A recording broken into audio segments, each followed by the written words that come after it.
भीष्म पितामह जी द्रौपदी जी को उपदेश कर रहे थे, युधिष्ठिर आदि को। तो द्रौपदी जी हंसने लगी। तो उनका बेटी उपदेश में हंसने का विषय क्या होता है, तुम क्यों हंसी? तो उन्होंने कहा, पितामह जिस समय सभा में मुझे निर्वस्त्र किया जा रहा था, उस समय ये ज्ञान आपका कहाँ चला गया था? जब मैं चीख चीख के पूछ रही थी क्या ये धर्म है, धर्मात्माओं की सभा में एक मुझ स्त्री को, एक वस्त्र धारण किए हुए रजस्वला स्त्री को निर्वस्त्र किया जा रहा है, क्या ये धर्म है? उस समय आपका जो इस समय ज्ञानोपदेश कर रहे हैं, उस समय कहाँ चला गया था? तो उनका, ठीक कहा बेटी, उस समय पापी अधर्मी दुर्योधन का अन्न खाए था, इसलिए हमारी बुद्धि काम नहीं कर रही थी। 6 महीना बाणों की सैया पर पड़े हो गए, वो रक्त सब बह गया। आज हमारी बुद्धि शुद्ध है, आज जो प्रश्न करोगे उसका सही उत्तर प्राप्त होगा।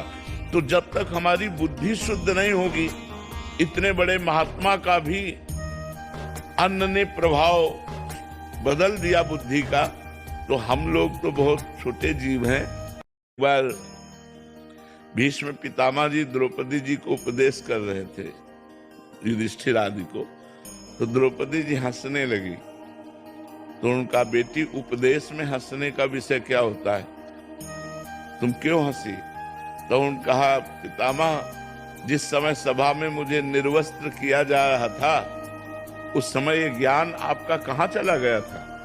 जब मैं चीख चीख के पूछ रही थी क्या ये धर्म है, धर्मात्माओं की सभा में एक मुझ स्त्री को, एक वस्त्र धारण किए हुए रजस्वला स्त्री को निर्वस्त्र किया जा रहा है, क्या ये धर्म है?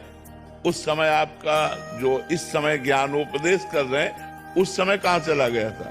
तो उनका, ठीक कहा बेटी, उस समय पापी अधर्मी दुर्योधन का अन्न खाए था, इसलिए हमारी बुद्धि काम नहीं कर रही थी। 6 महीना बाणों की सैया पर पड़े हो गए, वो रक्त सब बह गया। आज हमारी बुद्धि शुद्ध है, आज जो प्रश्न करोगे उसका सही उत्तर प्राप्त होगा। तो जब तक हमारी बुद्धि शुद्ध नहीं होगी, इतने बड़े महात्मा का भी अन्न ने प्रभाव बदल दिया बुद्धि का, तो हम